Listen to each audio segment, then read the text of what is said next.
오늘은 교회력으로 성령 강림 주일이 시작이 됩니다. 앞에 보시면 강단보가 그래서 흰색에서 붉은색으로 바뀌어 있습니다. 주님이 약속하셨던 보혜사 성령님이 모여 있었던 무리 가운데 강력하게 임하였던 그 성령 임재의 사건을 기억하는 이제 절기가 시작되어졌습니다. 그런가 하면 또한 이번 주일은 웨슬리 회심 기념 주일이 되기도 하죠. 우리 감리교를 시작한 요한 웨슬리 목사님이 한 예배에 참석하게 되었고 My heart strange warm, 내 마음이 갑자기 뜨거워졌습니다 라고 하는 이 성령의 체험 위에 우리 감리교회가 세워지고 출발한 날이 바로 오늘에 해당이 되어집니다. 저는 그래서 성령 강림 주일을 맞이하고 또 웨슬리 회심 주일을 보내면서 앞으로 3주에 걸쳐서 성령님과 성령님의 은사에 대한 말씀을 준비해 보려고 합니다. 특별히 본문의 말씀으로 고린도전서 12장, 13장, 이제 14장의 말씀을 정하였는데요. 여러분이 고린도전서 말씀은 질문과 답변의 형식으로 이루어져 있습니다. 이제 막 믿음 생활을 시작한 고린도 교회 성도들이 새롭게 예수님을 믿다가 보니까 여러 가지 부딪히는 문제들이 있었고 잘 정립되지 않는 혼란스러운 그런 내용들이 있었죠. 그래서 이러한 내용들을 묶어서 사도 바울에게 질문하게 되었고, 친절한 사도 바울은 이제 몇 개의 파트로 나누어서 이 질문에 대한 답변을 주었는데, 그 말씀이 저희가 함께 살펴보는 고린도전서 말씀에 해당이 되어집니다. 이 가운데서 고린도전서 12장 말씀부터 14장까지의 말씀은 여러 가지 질문에 대한 답변 가운데 특별히 성령님의 역사하심과 성령님의 은사에 대한 부분을 다루게 됩니다. 당시 고린도 교회 안에는 폭발적이고 놀라운 성령님의 역사도 있었지만 또 한쪽에서는 이 성령님에 대한 오해와 잘못된 인식을 가지고 있었기 때문에 혼란의 모습이 있었죠. 그러기에 사도 바울은 이제 12장 말씀부터 14장까지의 말씀을 할애하여서 올바른 성령님에 대한 이해가 무엇인지, 또 어떻게 할 때 그 성령님의 은사를 잘 활용할 수 있는 것인가, 이러한 부분에 대해서 설명해 주기 위해 펜을 들게 되었다는 사실입니다. 여러분, 그렇다면 사도 바울이 긴 말씀을 통하여서 성령님과 성령님의 은사에 대해서 이야기하는데, 모든 이야기를 하고 난 다음에 마지막에 어떠한 말로 마침표를 찍고 있는지 여러분 14장 말씀의 제일 마지막 절 말씀을 먼저 보시겠습니까? 오늘 성경을 가지고 오셨으면 14장 말씀의 제일 마지막 절인 40절 말씀, 사도 바울은 성령님에 대한 이야기를 쭉 하고 난 다음에 이러한 구절로 모든 말씀을 마치게 되어집니다.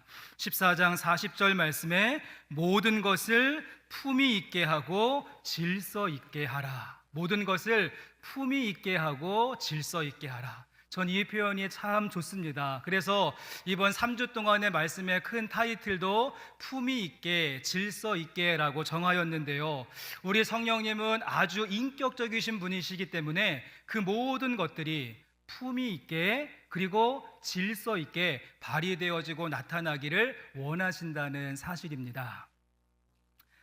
군대를 가면 암구호라고 하는 것이 있습니다. 이제 두 가지의 단어를 서로 주고받으면서 이 사람이 우리 편인지 아군인지 확인하는 그런 일인데요. 이제 앞으로 3주간 동안 저희 교회의 암구호 패스워드가 무엇이겠습니까? 품위 있게와 질서 있게입니다. 그래서 여러분 교회 안과 밖에서 성도님들을 만나셨을 때 인사할 때 이제는 안녕하세요 이렇게 인사하는 것이 아니라 먼저 보신 분이 품위 있게 라고 이야기하면 반대편에 계신 분이 뭐라고 하면 됩니까? 질서 있게 라고 하면 되는 것이죠. 한번 연습해 보실까요? 여러분 품위 있게, 반대로 질서 있게. 아유, 잘하시네요. 역시 우리 편이 맞는 것 같습니다. 우리 주변에 계신 분들과 함께 인사하실 때 품위 있게 질서 있게 하십시오. 한번 같이 인사하실까요? 품위 있게 질서 있게 하실 수 있기를 바랍니다. 품위 있게 질서 있게.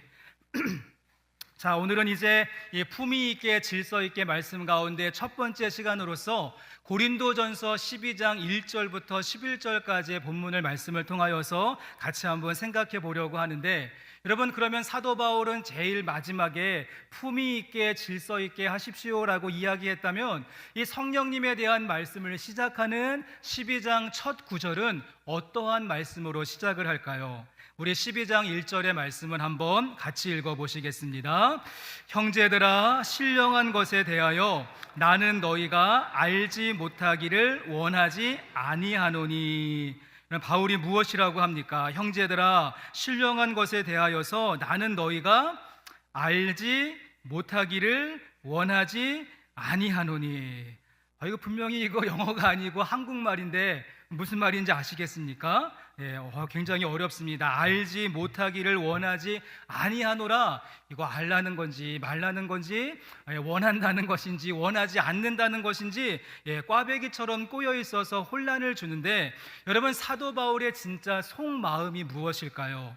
한국어 문법 가운데 이중 부정은 강한 긍정입니다. 그래서 사도 바울은 편지를 시작하고 내용을 시작하면서 이 신령한 것에 대하여서, 성령님의 역사와 성령님의 은사에 대해서는 우리가 그냥 모르고 넘어갈 것이 아니라 반드시 꼭 알아야 된다. 그래서 나는 너희가 알지 못하기를 원하지 아니한다라고 하는 강한 표현을 쓰고 있다는 것입니다. 그러면 사도 바울은 왜 여기에서 이렇게 강한 표현을 통하여서 성령님에 대하여서 또 신령한 것에 대하여서 반드시 알아야 된다라고 이야기하는 것일까요? 여러분, 그것은 우리가 신앙생활을 하면서 이 성령님에 대한 오해와 잘못된 인식이 있게 되어지면 자칫 잘못하면 우리들의 신앙생활이 극단적인 신앙생활로 치우칠 수 있기 때문에 그렇습니다. 분명히 동일한 성령님에 대해서 이야기하는데, 한쪽에서는요, 이 성령님을 우리의 지적인 영역으로 모시고 와서는 성령님의 모든 것을 머리로 이해하고 증명하고 분석하려고 합니다. 한국교회 가운데 약간 보수적인 장로교단이 여기에 속하는데, 이 복음주의라고 하는 미명하에서 성령님의 초자연적인 모든 역사는 다 잘라내고 머리로 이해할 수 있고 논리로 설명할 수 있는 부분만 받아들이려고 하는 입장이 있습니다. 성령님의 활동을 인간의 머리에서 나온 신학이라고 하는 틀 안에 가두고 움직임을 제한했기 때문에 메마르고 건조한 신앙생활이 되어버리고 말았습니다. 그런가 하면 또 반대쪽에는요, 반대 끝쪽에는 또 동일하게 성령님을 이야기하는데, 이번에는 머리가 아니라 가슴으로 느끼는 것만 주장하는 사람들이 있습니다. 한국교회 가운데 오순절 계통에 속하는 은사주의가 여기에 속합니다. 성령님의 역사로 나타난 어떠한 눈에 보이는 현상, 어떠한 신비한 그러한 모습에 매료가 되어져서 성령님의 은사를 남용하는 모습이 있게 되어집니다. 또한 지극히 개인적이고 주관적인 체험만을 따지면서 쉽게 상대방을 평가하고 판단하는가 하면 더 자극적인 신앙생활을 추구하는 그런 모습으로 흘러가게 된다는 것입니다. 그러기에 오늘 말씀 가운데 사도 바울은 이야기하기를 신령한 것에 대하여서 올바르게 알되 이 양극단에서 벗어나서 신령한 것에 대한 무지나 신령한 것에 대한 남용을 벗어나서 우리가 둘 사이에 적절하게 조화와 균형을 갖게 되어질 때 어떠한 신앙생활이 가능합니까? 품위 있게 질서 있게 할 수 있는 신앙생활이 가능하다라고 말씀하고 있다는 것입니다. 저는 개인적으로 축구를 참 좋아합니다. 그래서 축구를 하는 것도 좋아하고 축구를 보는 것도 좋아하고 심지어는 축구를 묵상하는 것도 좋아하는데요. 근데 저와 같은 축구 아마추어 선수들의 특징은 무엇인가 하면 축구를 할 때요, 한 발밖에 사용하지를 못합니다. 저 같은 경우는 오른발잡이기 때문에 공이 오면 항상 오른발로 공을 잡아서 오른쪽으로 달려간 다음에 오른발로 슛을 합니다. 근데 제가 아는 목사님은 왼발잡이라서 이분은 언제나 공이 오면 왼발로 잡아서 왼쪽으로 달려간 다음에 왼발로 슛을 하죠. 이것이 바로 동네 축구의 수준입니다. 이제 6월부터 우리 교회에도 이제 밴드 모임 가운데 축구 밴드가 시작된다라고 하는데, 아마 우리 교회 축구팀도 마찬가지일 것입니다. 자신에게 익숙한 방향만을 고집하는 모습이 있습니다. 여러분, 그런데 세계적인 축구 선수인 메시, 호날두, 또 한국의 손흥민 같은 선수를 보면 현란한 개인기도 뛰어나지만 이들의 특징은 오른발과 왼발 가리지 않고 자유롭게 사용할 수 있는 모습이 있죠. 그래서 수비가 오른쪽을 막으면 왼쪽으로 툭 치고 나가고, 이번에 왼쪽을 막으면 오른쪽으로 공을 빼서 슛을 날리는 모습에 관중들이 환호하는 모습을 보게 됩니다. 저는 이 신령한 것도 마찬가지라고 생각이 되어집니다. 자신이 가지고 있는 어떠한 고정관념, 내가 체험했던 어떠한 경험, 그것을 바탕으로 하여서 우리가 한쪽 발만 고집하는 것이 아니라 성령님의 능력을 제한하는 쪽이나 성령님의 현상만을 추구하는 그러한 쏠림 현상에서 우리가 벗어나 품위 있게, 그리고 질서 있게 성령님과 동행하실 수 있는 우리 성도님들 되실 수 있기를 주님의 이름으로 간절히 소망합니다. 오늘은 좀 서론이 길었는데요, 여러분, 이제 그렇다고 한다면 오늘 말씀 가운데 사도 바울이 말씀을 시작하면서 신령한 것에 대하여서 알아야 된다, 알지 못하기를 원하지 아니하노라, 성령님에 대한 지식을 우리에게 촉구하고 있는데, 그럼 우리가 알아야 되는 성령님에 대한 지식, 첫 번째는 무엇인가? 우리 이제 본문 말씀 가운데 3절의 말씀을 같이 한번 읽어보시겠습니다. 3절 말씀 함께 읽습니다. 그러므로 내가 너희에게 알리노니 하나님의 영으로 말하는 자는 누구든지 예수를 저주할 자라 하지 아니하고, 또 성령으로 아니하고는 누구든지 예수를 주시라 할 수 없느니라. 아멘. 여러분, 사도 바울이 첫 번째로 이야기하는 성령님에 대한 지식이 무엇입니까? 내가 너희에게 알리노니 라고 말한 다음에 하나님의 영, 곧 성령님이 아니고서는 어떻습니까? 누구든지 예수를 주라고 할 수 없다는 것입니다. 성령님이 아니고서는 그 누구도 예수님을 주라고 할 수 없다. 여러분, 저는 이것이 성령님의 사역과 활동 가운데 가장 기본과 베이직이 되고 가장 핵심이 되는 내용이라고 생각합니다. 또한 반대로 성도님들이 가장 잘 모르고 있고 잘 오해하는 부분이 또 이 3절 말씀이지 않을까요? 많은 분들이 어떻게 생각을 하는가 하면, 내가 예수님을 믿고 내가 입으로 시인하여서 하나님의 백성이 된 것은 나의 의지이고 나의 결단이다라고 생각을 한다는 것입니다. 내가 복음의 말씀을 들은 것이고 내가 입으로 시인한 것이기 때문에 나의 의지와 나의 결단이라고 생각하는데, 여러분, 절대로 그렇지 않다는 것이죠. 우리의 구원과 관련되어져서 모든 것들, 우리 구원의 시작부터 완성까지 이 모든 과정은 성령님의 역사하심이고 성령님의 일하심이라고 할 수가 있습니다. 예수님께서 십자가로 완성하신 그 복음의 말씀이 여러분 가운데 들려지게 하신 분이 성령님의 일하심이었고, 내가 그 복음의 말씀을 들었을 때 내 마음에 확신이 생기고 내가 입술을 열어서 주님은 나의 구주가 되십니다 고백하게 하신 분도 성령님이시라는 것이죠. 그리고 그 믿음의 고백이 내 심령 안에서 어떠한 환경 가운데 있을지라도 흔들리지 않도록 유지하고 지키시는 분도 누구십니까? 성령님이 되신다는 사실입니다.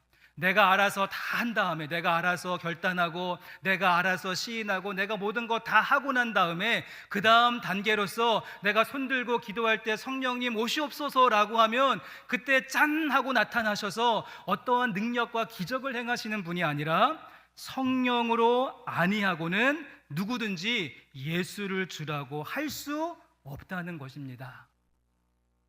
로마서 8장 16절 말씀에서 그래서 성령이 친히 우리의 영과 더불어 우리가 하나님의 자녀인 것을 증언하시나니 라고 이야기했고, 갈라디아서 4장 6절 말씀에서는 너희가 아들임으로 하나님이 그 아들의 영을 우리 마음 가운데 보내사 아빠 아버지라 부르게 하셨느니라. 성도 여러분, 그렇습니다. 지금 여러분의 마음속에 하나님은, 예수님은 나의 구주가 되십니다 라고 하는 믿음의 고백이 있고, 그 믿음의 고백을 고백할 때마다 기쁨과 감격이 넘치고 마음에 확신이 있다면 이미 여러분의 마음속에 성령님께서 내주 역사하신다라고 하는 가장 뚜렷하고 확실한 증거가 되는 줄로 믿습니다.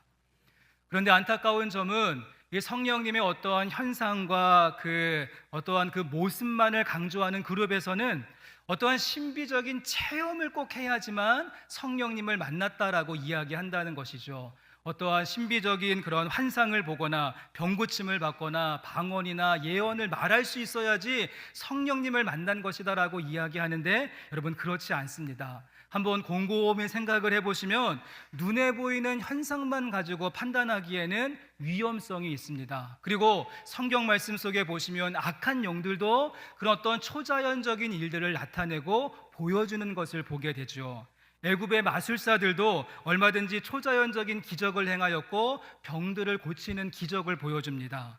그런가 하면 이교도들도 이상한 소리를 내면서 그들의 신들에게 기도하는 모습이 있는가 하면, 구약의 거짓 선지자였던 발람도 악한 영에게 사로잡혀서 미래의 일들을 쪽집게 같이 마치는 경우가 있지 않습니까? 그러기에 이렇게 눈에 보이는 현상을 가지고는 악한 영이 우리에게 장난칠 수도 있고 혼란을 줄 수도 있고 유혹의 일들을 만들어낼 수 있다는 것입니다. 여러분, 그런데 예수님을 구주로 고백하는 것은 어떻습니까? 예수님을 구주로 고백하는 것, 이것은 절대로 악한 영이 흉내낼 수 없고 오직 성령님만이 하실 수 있는 사역이 됩니다. 악한 영이 우상에 빠져 있는 사람에게 더 깊은 우상에 빠지게 하거나 예수님을 저주하는 사람을 보면서 더 악한 말로 저주하게 하는 것은 악한 영이 할 수 있습니다. 하지만 사망의 자리에 있었던 사람을 그 마음속에 믿음을 주어서 고백하게 하고 하나님 백성 되게 하는 것은 악한 영의 입장에서 완전히 손해보는 일이기에 절대로 할 수도 없고 하지도 않는다는 사실, 오직 성령님만이 펼쳐가시는 가장 중요한 사역이 되는 줄로 믿습니다.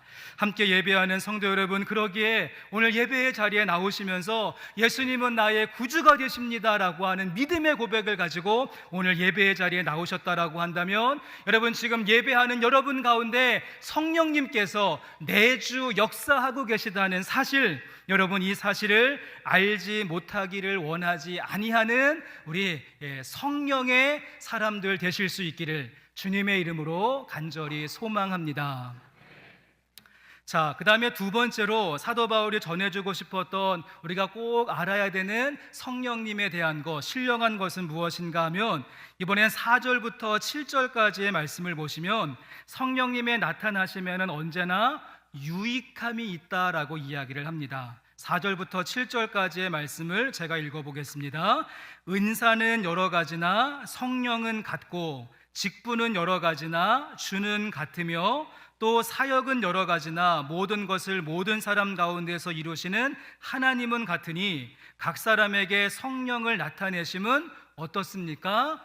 유익하게 하려 하심이라. 유익하게 하려 하심이라. 7절 말씀 마지막에 성령의 가장 큰 목적 또 한 가지는 유익입니다. 유익하게 하려 하심이라. 여러분 펜이 있으시면 이번엔 유익이라고 하는 말에 동그라미를 치시면서 성령님이 일하시는 곳곳마다 유익이라고 하는 것, 특별히 영어 성경에 보시면 common good이라고 이야기하면서 나 한 사람의 유익이 아니라 공동체의 유익, 공공에선 모두가 함께 유익하게 되어지는 열매가 맺혀진다라고 말씀하고 있다는 사실을 꼭 기억하실 수 있기를 바랍니다. 저는 이 부분의 말씀을 묵상하는데 한 가지 떠오른 것이 있습니다. 한번 다음 슬라이드를 보여주시면, 저는 4절부터 7절까지의 말씀을 묵상하는데 말씀을 묵상할 때 제가 출출해서 그런지 비빔밥이 떠올랐습니다. 비빔밥. 요즘은요 외국인들도 비빔밥 주세요 라고 하면서 전 세계 모든 사람들이 좋아하는 건강식이 비빔밥인데, 여러분 사진 속에 있는 한번 재료들을 보십시오. 거기에 보시면 호박, 저게 뭐죠?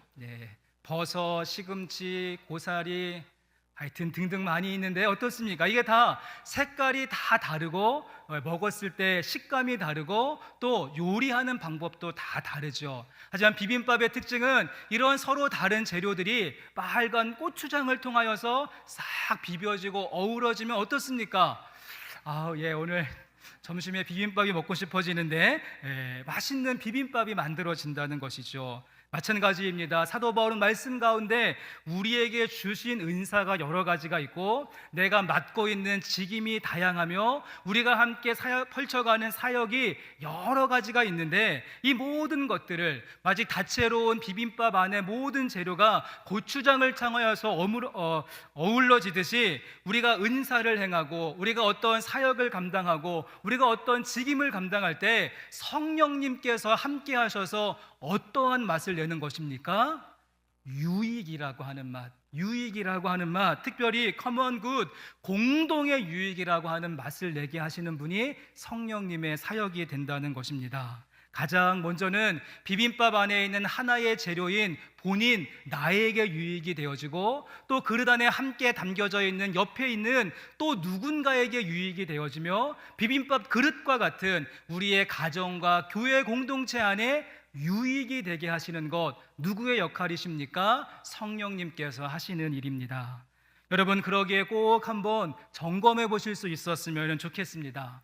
내가 지금 가정과 교회 안에서 이것이 성령님의 은사다라고 생각하면서 여러분 사용하는 것이 있다라고 한다면 이것이 지금 과연 유익이라고 하는 것을 만들어내고 있는지, 혹이나 우리의 삶 속에 유익한 모습이 없고 하나님의 일에 유익함이 없다라고 한다면 여러분 그것은 하나님으로부터 온 은사가 아니거나 내가 그 받은 은사를 잘못된 방법으로 사용하고 있는 것이 아닐까요? 이 모든 사람에게 유익이라고 하는 기준을 가지고 우리의 모습을 점검해 보는 지혜가 있었으면 좋겠습니다. 제가 한 15년 전쯤에 한국에서 부목사로 사역을 할 때 청년들 한 40여 명을 이제 인솔하여서 캄보디아로 단기 선교를 다녀온 적이 있습니다. 그래서 현지에 있었던 CCC라고 하는 선교단체와 함께 청년들과 함께 대학생들에게 복음을 전파하는 그런 사역을 이제 하게 되었는데요. 이 저희 팀이 캄보디아에 머무는 동안에 하루는 제가 섬기던 그 교회에 기도를 많이 하시는 권사님이 새벽 예배를 마치고 저희 집사람에게 막 달려와 가지고서는 큰일 났다고, 내가 오늘 기도하다가 성령님께서 주신 말씀이 있고 성령님께서 보여주신 것이 있는데 지금 청년들 선교팀에 큰 문제가 생기고 위급한 일을 만났으니까 빨리 기도해야 된다라고 하는 이야기를 했다는 것입니다. 그래서 깜짝 놀란 저희 아내가 급히 로밍으로 전화를 했는데 때마침 선교팀이 그때 수도에 있지 않고 오지에, 이제 지방 오지에 내려가 있어서 전화가 터지지 않았고 연락이 닿지 않았던 것이죠. 그래서 교회 안에 난리가 났습니다. 청년들을 보냈던 부모님들이 발을 동동 구르고 저희 아내도 이제 큰일 났다, 이 아이들 어떻게 키울 것인가 아찔했다라고 하는데, 여러분 다행히도 선교팀 가운데 위급한 일은 없었고 이제 며칠 후에 다시 수도로 돌아와서 잘 있다라고 안부 연락을 했더니 이제 그제서야 안도의 한숨을 쉬게 되어졌습니다. 저는 돌아와서 이 모든 이야기를 듣고는 그래도 그 권사님이 기도해 주셨기 때문에 어려운 일들이 막히고 안전하게 잘 돌아왔다라고 제가 최대한 좋은 모습으로 그것을 해석을 했는데, 여러분 그런데 이 권사님이 성령님의 음성을 듣고 이야기할 때 어떻게 하는 것이 모두에게 유익이 되는 그러한 방법이었을까요? 여러분 제 생각에는 그것을 표현할 때 성령님께서 보여주셨는데, 성령님께서 나에게만 말씀하셨는데 이런 부분을 생략하고 이야기했다면 얼마나 좋았을까요? 본인은 직접 들었으니까 아마 더욱더 간절한 모습으로 기도했을 것이고요. 또 저희 아내에게 와서도 이런 성령님께서 보여주셨다라고 하는 것을 빼고 우리 목사님과 청년들을 위해서 기도했으면 좋겠습니다. 선교의 현장은 영적인 전쟁터이고 위급한 일이 생기기 쉬우니까 우리 돌아올 때까지 안전을 위해서 기도합시다. 여러분 이렇게 이야기했다라고 한다면 그 권사님에게도 유익이고 성도님들에게도 유익이고 또 교회 공동체에도 유익이 되지 않았을까요? 그런데 본인을 드러내고 강조하기 위해서 나만 들었고 나만 보았다 이렇게 말하다 보니까 유익한 일이 아니라 무익한 일이 되어버리고 말았다는 사실입니다. 성도 여러분, 정말 성령님과 깊이 있게 교제하는 사람은요 자신의 체험을 함부로 이야기하거나 경솔하게 공식화하지를 않습니다. 또한 성령님도 어떤 것을 보여주시고 말씀하실 때 공동의 유익을 위해서 할 수 있는 사람에게 그것을 보여주시고, 또 보여주시면서 공동의 유익을 만들어갈 수 있는 지혜를 함께 부어주실 것입니다. 결코 성령님의 역사를 나 혼자 독점하며 나를 드러내고 나를 나타낼 수 있는 방법으로는 사용하지 않게 하신다는 것이죠. 성도 여러분, 간절히 소망하기는 성령님으로부터 받은 은사가 있으십니까? 여러분, 그렇다면 그 은사를 나의 유익을 위하여서, 상대방의 유익을 위하여서, 공동체의 유익을 위하여서 사용하고 나타낼 수 있는 저와 여러분의 모습 될 수 있기를 주님의 이름으로 간절히 소망합니다. 자, 그런가 하면 또 한 가지의 내용이 있습니다. 사도 바울이 강조하고 싶었던, 알지 못하기를 원하지 아니하노라라고 이야기했었던 또 하나의 신령한 것에 대한 우리가 알아야 하는 것, 우리 이번에는 마지막 11절의 말씀을 같이 한번 읽어보시겠습니다. 이 모든 일을 같은 한 성령이 행하사 그의 뜻대로 각 사람에게 나누어 주시는 것이니라. 아멘. 이 마지막에 성령님의 은사에 대해서 이야기하는데요, 성령님의 은사는 어떻습니까? 성령님께서 성령님의 뜻 안에서 각 사람에게 필요한 것을 나누어 주신다라고 말씀하고 있습니다. 성령님의 은사는 말 그대로 은사, 기프트, 선물입니다. 선물. 여러분, 그러기에 이 성령의 은사는 상급이 아닙니다. 내가 신앙생활을 오래 하면 차곡차곡 쌓이는 어떠한 업적으로서의 그러한 상급의 의미가 아니라 성령님께서 보시고 이 사람에게 가장 필요한 것을 부어주시는, 성령님의 주관 가운데 주시는, 우리에게 주시는 선물이 되고 은사와 기프트가 된다는 것입니다. 그러게 어떻습니까? 그러게 성령님의 은사에는요, 우열이 없습니다. 이것은 높은 것이고 이것은 낮은 것이다. 우열이 없고 이것은 좋은 것이고 이것은 나쁜 것이다. 질적인 차이가 없다는 것이죠. 각 사람의 형편과 처해 있는 환경과 맡고 있는 직임과 지금 현재 가장 필요한 것을 성령님께서 아시고 우리 가운데 부어주실 줄로 믿습니다. 성도 여러분, 그렇다고 한다면 성령님의 은사가 성령님께서 알아서 우리에게 주시는 것이니까 그럼 우리는 그냥 여기에 가만히 있으면 되는 것인가? 그렇지 않다는 것이죠. 성령님의 선물이고 성령님이 주시는 것이긴 하지만 그냥 우리가 택배 받듯이 가만히 있다가 받는 것 아니라는 것입니다. 오늘 11절 말씀에서는요, 성령님의 뜻 가운데 우리에게 부어주신다라고 이야기했지만 이 12장 말씀의 제일 마지막 절인 31절 말씀을 한번 참고해 보시면 12장 31절에서는요 12장을 마무리하면서 너희는 더욱 큰 은사를 어떻게 하라고요? 사모하라. 내가 또한 가장 좋은 길을 너희에게 보이리라. 우리에게 은사를 선택할 수 있는 권한과 자격은 없지만 무엇이라고 이야기합니까? 나에게 꼭 필요한 것을 아시는 그 성령님께 구하고 사모하는 마음으로 나갈 때, 우리가 더 큰 은사를 사모하게 될 때, 그럴 때 가장 좋은 길이 우리에게 열려진다는 것이죠. 저희 집에 이러한 경우가 있습니다. 여러분, 사실 우리 아이들에게 가장 필요한 것은 엄마 아빠가 제일 잘 알고 있습니다. 그리고 우리 아이에게 이게 정말 필요한 것인가 유익한 것인가 늘 고민하고 생각하게 되어지죠.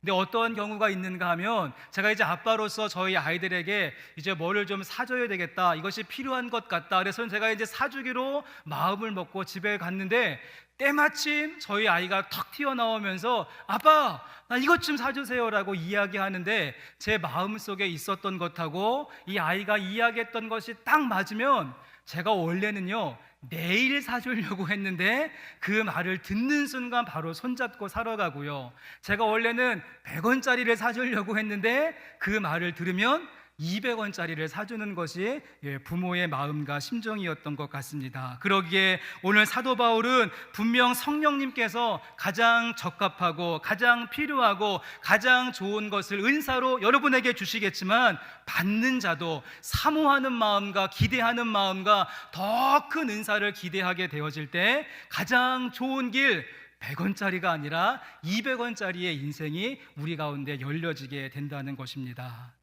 함께 예배하는 성도 여러분, 여러분 지금 현재 어려움의 문제 가운데 계십니까? 아니면 고민과 갈등 가운데 계신지요? 아니면 감당할 수 없는 그 어려움의 문제가 여러분의 짓누르고 있고 나아갈 길이 보이지 않고 선택의 길 앞에서 갈팡질팡 우왕좌왕하고 있다라고 한다면, 여러분, 각 사람에게 필요한 것을 따라서 가장 적절하게 주시는 성령님의 은사를 구하는 저와 여러분이 되었으면 좋겠습니다. 여러분, 신령한 것을 아시고 소망하시기를 바랍니다. 그래서 세상의 방법이 아니라, 인간의 방법이 아니라, 사람의 방법이 아니라 성령님의 방법으로 여러분 가운데 있는 어려움의 문제를 뚫고 나갈 수 있는 성령의 사람 되실 수 있기를 원합니다.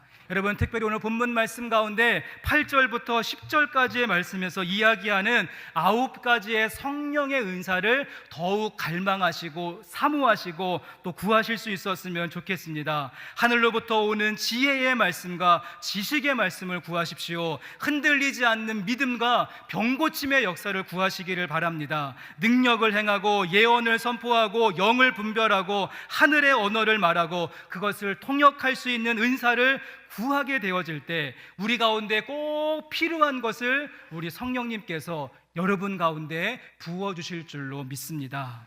그리고 한 가지 부탁의 말씀을 드리고 싶은 것은, 여러분 가운데 정말 성령님의 은사와 성령님의 선물을 사모하시는 분이 있다라고 한다면, 그리고 내 앞에 있는 이 어려움의 문제를 인간의 방법이 아니라 성령님의 방법으로 돌파하기를 원하시는 분이 있다라고 한다면, 여러분, 그런 분은 금요 기도회에 나오시기를 바랍니다. 금요 기도회에.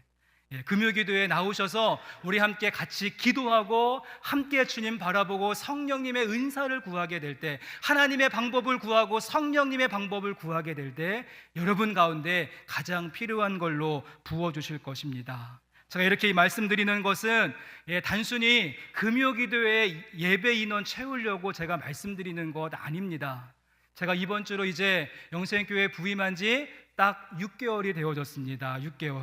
제가 지난 6개월 동안 하나님께서 저에게 주신 마음이 있고 제 마음속에 주신 하나님의 마음이 있습니다. 제가 그래서 여러분들에게 금요기도에 함께 하자라고 말씀드리는 것입니다. 제가 그래서 기획위원회 가서도 장로님들과 회의할 때, 장로님들 다른 거 다 안 하셔도 괜찮은데 금요기도에 나오시는데 권사님들 손 붙잡고 나오셔서 우리 기도하는 장로님이 되어주십시오. 제가 간곡히 부탁을 드렸는데 우리 권사님들도, 우리 집사님들도, 성도님들도, 그리고 청년들도 우리 사모하는 마음을 가지고 성령님의 은사를 구하며 성령님의 방법을 구하며 금요 기도회에 모이실 수 있었으면 좋겠습니다.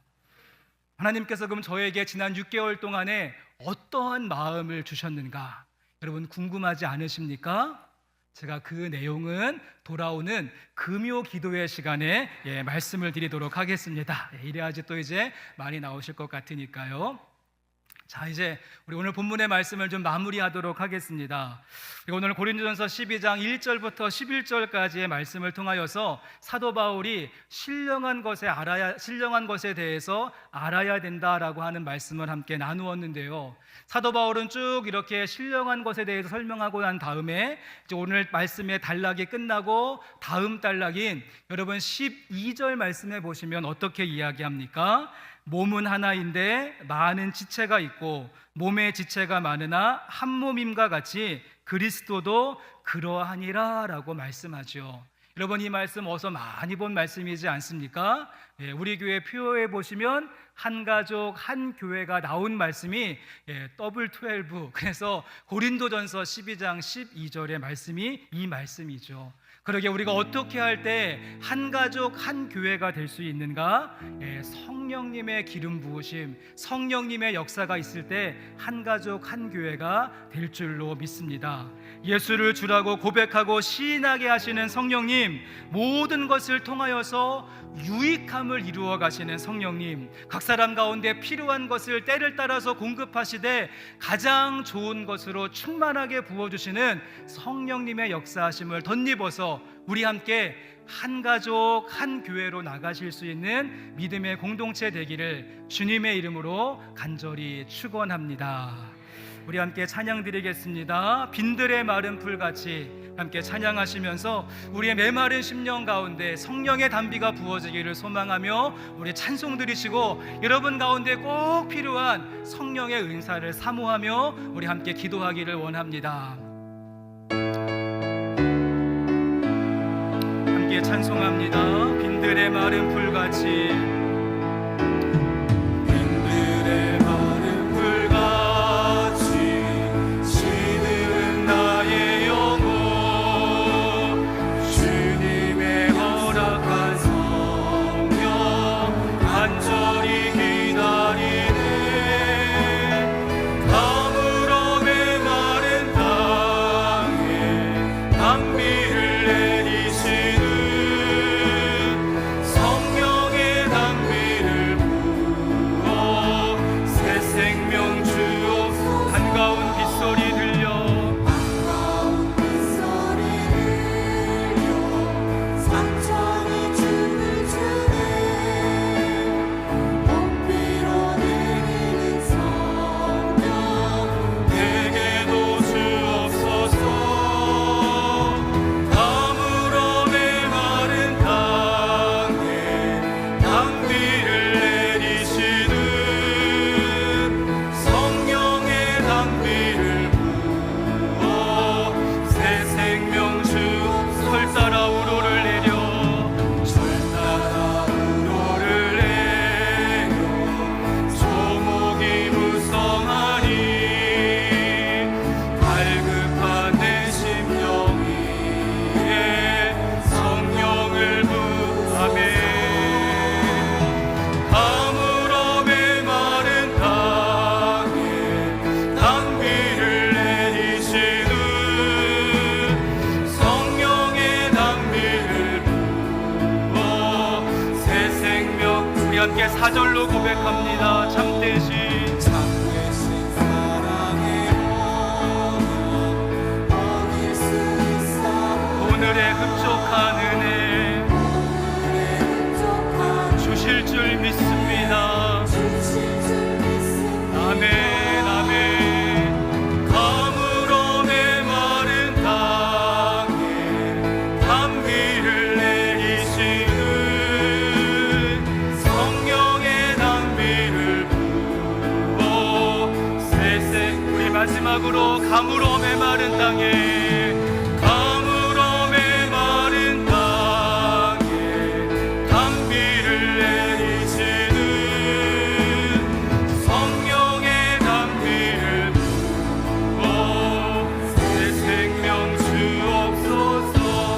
여러분, 오늘 예배의 자리에 나오시면서 가무르고 메마른 심령 가지고 나오셨습니까? 시간 성령님께서 은혜의 단비를 우리의 마음 가운데 부어주실 줄로 믿습니다. 여러분의 삶 가운데 어려움의 문제가 있고 답답한 일이 있고 눌린 일들이 있습니까? 여러분, 이 시간 인간의 방법과 사람의 방법이 아니라 성령님의 방법을 구하시며 성령님의 은사를 사모하며 나가시기를 바랍니다. 여러분에게 꼭 필요한 은사를 이 시간 우리 가운데 부어주실 줄로 믿습니다. 우리 그러한 기도 제목을 가지고 함께 이 시간 통성으로 기도함으로 나가겠습니다. 하나님 감사합니다. 오늘도 주신 말씀을 통하여서 우리를 향하신 하나님의 뜻, 우리의 하나님의 마음을 깨닫게 해주신 것 감사합니다. 우리가 신령한 것에 대하여서 눈이 열리게 하시고 바로 알게 하시고 깨달아서 우리가 성령님과 함께 품위 있게 질서 있게 우리에게 맡겨진 일들을 감당하며 나가는 하나님 백성들의 모습 될 수 있도록 인도하여 주시옵소서. 예배의 자리 나오면서 우리가 가물고 메마른 심령 가지고 나왔습니다. 우리에게 다시 한번 은혜의 담비를 부어주시고 우리의 심령을 새롭게 하여 주시사 하나님의 뜻 가운데 걸어가는 하나님 백성의 모습이 될 수 있도록 우리를 온전하게 인도하시고 하나님 치유하여 주시옵소서. 주님의 뜻을 아는 자 되게 하시고 성령의 충만함으로 나아가는 하나님 백성들 되게 하여 주시옵소서. 사랑과 은혜의 하나님, 오늘 주신 말씀을 통하여서 우리가 신령한 것에 대하여서 깨닫게 하시고 눈이 열리게 해주신 것 감사합니다. 우리의 신앙생활이 품위 있게 질서 있게 성령님과 동행하는 걸음 될 수 있도록 인도하여 주시옵소서. 믿음의 성도들 가운데 가물고 메마른 심령 가지고 나왔다면 그 땅 가운데 은혜의 담비를 부어주시고 답답하고 어렵고 무너진 삶의 환경을 가지고 나왔다면 인간의 방법과 사람의 방법이 아니라 아니라 우리에게 말씀하시고 임하시는 성령의 방법으로 임하여 주시옵소서. 하나님, 우리가 성령님의 은사를 구하고 그것을 사용할 때마다 모두가 유익할 수 있는 공공의 유익을 이루어가는 하나님 백성의 삶이 되게 하시고, 늘 우리들의 입술 가운데 예수님은 나의 주님이십니다 고백하며 나갈 수 있는 믿음의 고백을 성령님 부어 주시옵소서. 우리와 동행하시고 우리의 길을 인도하시고 우리와 교통하시는 성령님을 의지하오니 우리의 삶을 주장하여 주시옵소서. 거룩하시고 존귀하신 예수님의 이름으로 감사하며 기도합니다. 아멘. 아멘.